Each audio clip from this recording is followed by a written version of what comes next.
Hi guys, welcome back to our channel How to Guide. Today in this video I'm going to show you how to change your language in MelBet. To do so, follow some simple steps with me. First of all, open your MelBet application or go to MelBet website.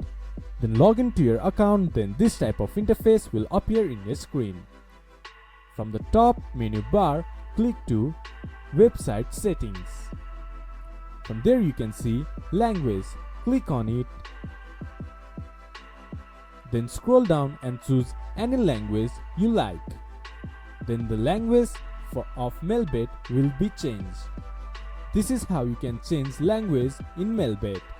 This much for today's video. If you guys find our video helpful, please leave a like and comment. And do not forget to subscribe our channel and hit the bell icon. I'll see you guys again in our next video. Thank you for watching.